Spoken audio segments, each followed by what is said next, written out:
오늘 말씀은 요나서 1장 10절에서 12절까지의 말씀입니다. 요나서 1장 10절에서 12절까지의 말씀입니다. 제가 읽어드릴게요. 자기가 여호와의 얼굴을 피함인 줄을 그들에게 말하였으므로 무리가 알고 심히 두려워하여 이르되 네가 어찌하여 그렇게 행하였느냐 하니라. 바다가 점점 흉흉한지라. 무리가 그에게 이르되 우리가 너에게 어떻게 하여야 바다가 우리를 위하여 잔잔하겠느냐 하니 그가 대답하되 나를 들어 바다에 던지라. 그리하면 바다가 너희를 위하여 잔잔하리라. 너희가 이 큰 폭풍을 만나는 것이 나 때문인 줄을 내가 아노라 하니라. 아멘.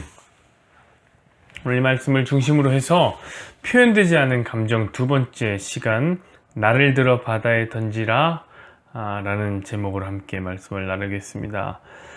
요나서는 4장밖에 안 되는 매우 짧은 성경이지만 굉장히 흥미진진한 내용과 이야기 구성이 거의 완벽에 가까운 성경입니다. 그래서 읽으면 굉장히 재밌습니다. 그리고 또 쉬워요. 그리고 또 읽으면 또 재미있습니다. 너무 재밌는 책이죠. 특별히 이 이야기가 재밌는 것은 왜 그러냐면 선지자 요나가 꼭 우리를 닮았기 때문에 더 재밌는 거죠.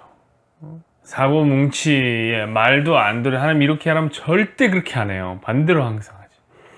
불신앙과 교만함이 엿보이는 선지자입니다. 그래서 뭔가 공감이 되고요. 위로가 됩니다. 우리가 소망이 없긴 하지만 아주 소망이 없는 건 아니구나 이런 생각이 든단 말이죠. 그러니까 우리는 꼭 안 되는 사람들 보면서 위로를 받잖아요.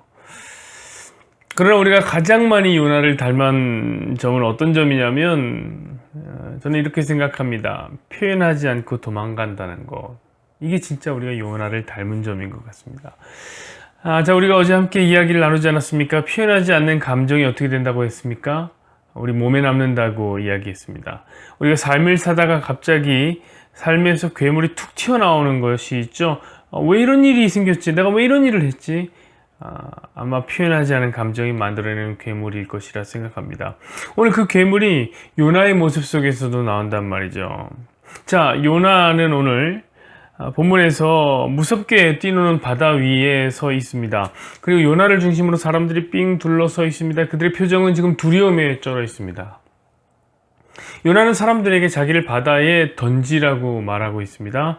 다시 한번 11절 12절만 보시죠. 바다가 점점 흉흉한지라. 무리가 그에게 이르되 우리가 너를 어떻게 하여야 바다가 우리를 위하여 잔잔하겠느냐 하니 그가 대답하되 나를 들어 바다에 던지라. 그리하면 바다가 너희를 위하여 잔잔하리라. 너희가 이 큰 풍랑을 만난 것은 나 때문인 줄을 내가 아노라 하니라. 자, 여러분 여기서 어떻게 보이십니까? 요나는 지금 무엇을 하고 있냐면은 메시아 코스프레를 하고 있는 거예요. 마치 자기가 죽어서 사람들을 살리겠다는 강력한 영웅병에 걸려 있는 것이 아닌가 생각합니다. 그거 아니죠. 지금 사람들이 죽게 된 것은 요나 때문이에요. 요나 때문에. 그럼 뭔 철진한 영웅 행세를 하고 있는 겁니까? 제가 보기엔 그냥 이건 자해예요. 자해. 자살 기도라고 해야 할까요? 타인들에 의해서 보다 합법적으로 내가 자살하겠다라고 밖에 느껴지지가 않습니다. 괴물이 튀어나온 거예요. 괴물이. 다른 방법은 없었을까요? 요나가 제대로 지금 문제를 인식했다면 이렇게는 안 했을 거란 말이에요. 자, 그럼 요나가 무슨 일을 했기 때문에 이런 일이 찾아온 것입니까? 요나의 시작은 그것입니다. 하나님이 요나에게 임무를 하나 맡기는 것으로 시작합니다.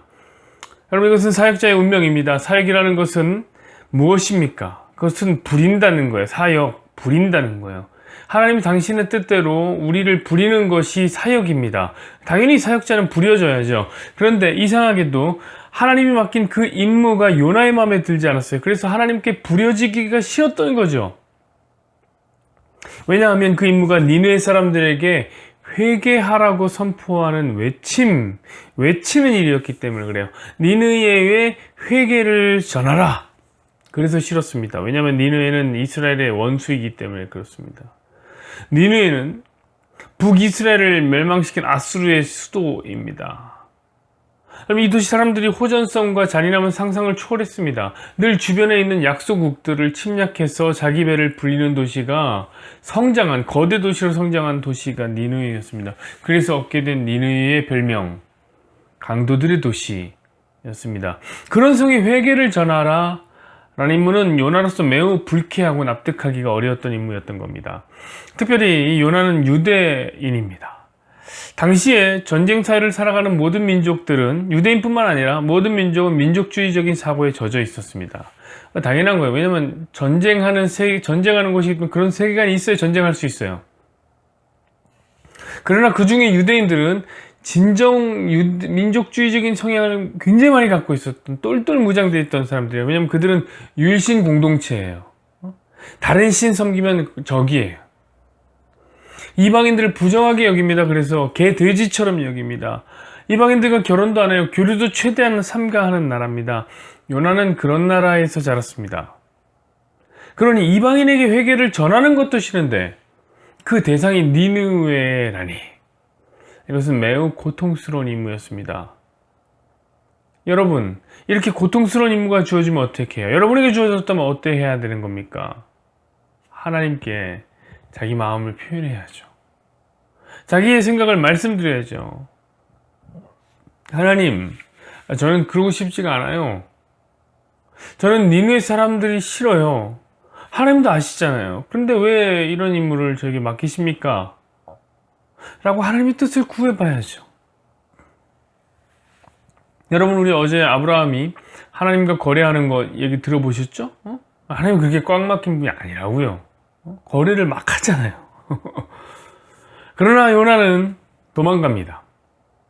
그것도 어디로 도망가냐? 다시스로 도망갑니다. 그럼 다시스는 니느웨의 정반대에 있는 도시입니다. 니느웨가 여기면 다시스는 여기죠. 니느웨가 캘리포니아라면 다시스는 워싱턴 DC인 겁니다. 여러분, 이 정도는 아시잖아요. 그죠? 우리 다 아메리카 생활을 해본 사람들이기 때문에 아시잖아요. 이렇게 말해야 아시죠? 니느웨가 강화도면 다시스는 강릉입니다. 완전 반대. 그러니까 요나는 도망갈 줄을 아는 사람이에요.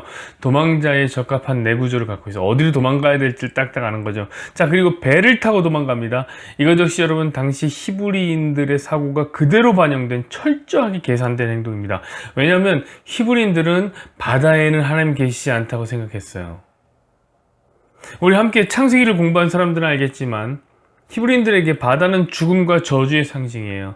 그래서 바다에는 큰 물고기 탄인과 같은 사탄이 주도하는 질이라고 생각을 했단 말이에요.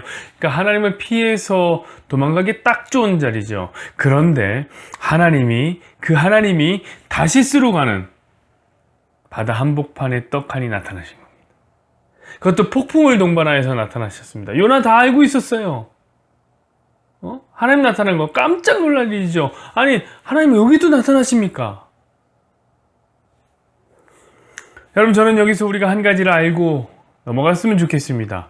여러분, 하나님이 안 계신 곳은 없어요. 여러분, 그 유명한 유비쿼터스라는 말을 들어보셨죠? 이 모든 사물을 네트워크로 연결해서 언제 어디든지 이용하겠다라는 개념이 이 유비쿼터스죠. 이번에도 그 이태원 클럽에서 확진자가 퍼지자 어떻게 합니까? 기지국 네트워크를 다 뒤져서 찾아내잖아요. 다 찾아내요. 그러니까 우리 눈에는 안 보이지만 이 모든 공간에 존재하는 인터넷 네트워크가 있는 거죠. 그걸 유비쿼터스라고 합니다. 물론 시골 같은 데 가면 없잖아요. 근데 이런 말이 어디서 온 줄 알았어요? 이 말이 어디서 왔냐면 원래 우리 하나님의 속성에서 가져온 말이에요. 하나님의 편재하심, 하나님의 모든 곳에 계신 그 편재하심, omnipresent, 이게 하나님은 어디에나 계시다는 거예요. 그러니 도망이라는 말이 우리 하나님에게는 어울리지 않는 거예요. 근데 많은 성도들이 돈이나 사람 때문에 힘들고 시험 들면 하나님에게서 도망가려고 합니다. 여기에는 안 계시겠지. 요 밑에 들어가 숨으면 안 보이시겠지. 그리고 무슨 꽁이 숨는 것처럼 머리만 딱 숨긴단 말이에요. 여러분, 그러나 하나님 피해서 갈 곳은 없습니다. 여러분, 그러니 그냥 대화하는 것이 좋아요. 여러분, 제일 빠른 길은 뭐냐면 하나님과 푸는 거예요. 여러분이 찾아갈 필요도 없어요. 어차피 하나님 어디 계신지 모르잖아요. 하나님 찾아가려도 모르잖아요. 근데 얼마나 감사해요. 하나님이 우리를 늘 찾아오시잖아요. 대화 안 하겠다고 숨어도 찾아가시잖아요. 근데 하나님 찾아오셔서 대화하겠다고 하시니 얼마나 좋아요. 꼭꼭 숨은 요나를 찾아오듯이 우리를 찾아오실 것입니다. 여러분, 그러나 요나는 어떻게 합니까? 오늘 본문에도 보듯이 나를 바다로 던지라 라는 괴물을 보여줍니다. 여러분, 이것은 끝까지 대화하지 않겠다는 표현이죠. 하나님 말 듣기 싫어요. 하나님의 말을 들을 바엔 차라리 죽고 말겠습니다. 여러분, 이런 꽉 막힌 자세가 어디에 있습니까? 참 불쌍합니다. 왜냐하면 하나님에 대한 오해 때문에 그래요. 하나님은 강제로 밀어붙이는 분이 아닌데, 하나님이 설명하기를 원하시는데 왜 그랬을까요? 여러분, 오늘 하나님이 이런 일을 하신 것은 물론 니느웨를 용서하시려는 의지가 있습니다. 그렇지만 더 중요한 것이 뭐냐면 요나와 대화하기 원하는 거예요. 그래서 요나의 생각을 바꾸어 주는 것이 하나님의 뜻이에요. 왜냐하면 어차피 니느웨는 나중에 심판을 받는다고요. 다시 심판을 받아요. 그러니까 목적 자체가 니느웨의 구원에 있는 게 아니라고요. 여러분, 하나님은 한 번 구원하시고 작정하시면 그 누구도 그 의지를 꺾을 수 없어요. 우리가 받은 구원이 그렇잖아요. 성도의 견인. 우리는 구원에서 탈락되지 않습니다. 그러니 오늘 요나의 이야기의 더 큰 목적은 뭐냐면 니네 구원이 아니라 요나를 설득하려는 것이 하나님의 목적이에요. 그런데 왜 하나님께 표현하기를 거부하는 겁니까? 하나님은 심지어 자기한테 화를 내도 표현만 하면 들어주십니다. 자, 요나 4장 1절 2절을 보시면 이렇게 써 있습니다. 요나가 매우 싫어하고 성내며 여호와께 기도하여 이르되 여호와여, 내가 고국에 있을 때 이러하겠다고 말씀하지 아니하였나이까. 그러므로 내가 빨리 다시스로 도망하였사오니 주께서는 의로우시며 은혜로우시며 자비로우시며 노하기를 더디하시며 인애가 크시사 뜻을 돌이켜 재앙을 내리지 아니하시는 하나님이신 줄 내가 알았음이니이다. 보세요, 지금 요나가 건방지게 하나님께 화를 냅니다. 요나는 화를 내면서 기도합니다. 처음부터 좋게 말하면 될 것을 도망만 요리조리 잘 치다가 마지못해 나온 편이니 일이 거친 것이겠지요. 근데 여러분, 표현하기만 하면 하나님 그 기도에 답을 주십니다. 10절 11절을 보시죠. 여호와께서 이르시되 네가 수고도 아니하고 재배도 아니하였고 하룻밤에 났다가 하룻밤에 말라버린 박너쿨을 아끼었든 하물며 이 큰 성 니느웨에는 좌우를 분별하지 못하는 자가 12만여 명이요 가축도 많이 있나니 내가 어찌 아끼지 아니하겠느냐 하시니라. 진작 표현을 했어야 하는데, 사랑하는 여러분, 때로는 우리가 살다 보면 이해하기 어려운 일들이 우리에게 맡겨집니다. 이해하기 어려운 임무가, 감당하기 어려운 임무가 우리에게 맡겨져요. 참 사랑하기 어려운 이웃을 사랑하라는 마음이 우리에게 자꾸 다가옵니다. 주어져요. 그때 도망가지 마세요.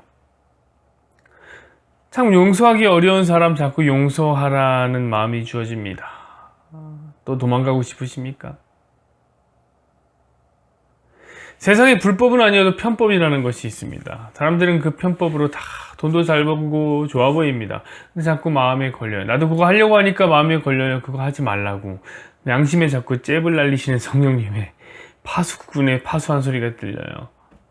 어땠습니까? 벌써 다시스로 떠나보이지 않습니까? 사랑하는 여러분, 저는 그렇다고 억지로 사랑하라는 거 아닙니다. 저는 억지로 용서하라는 것은 더더욱 아닙니다. 사랑하기도 힘든데 용서는 얼마나 힘듭니까? 여러분, 억지로 정직하게 살라고 말씀드리는 것이 아니에요. 다만 도망가지 말라는 거예요.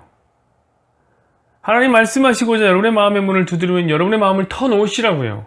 하나님 여러분과 이야기할 준비가 되어 있습니다. 신경질이 납니까? 내세요.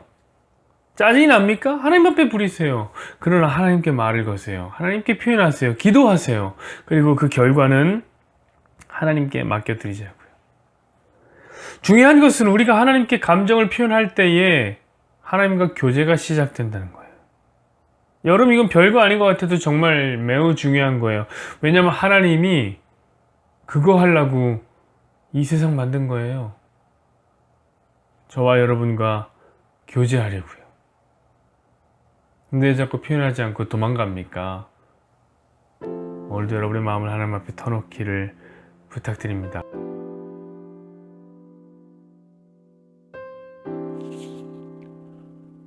여호와는 내게 복을 주시고 너를 지키시기를 원하며 여호와는 그의 얼굴을 내게 비추사 은혜 베푸시기를 원하며 여호와는 그 얼굴을 내게로 향하여 드사 평강 주시기를 원하노라.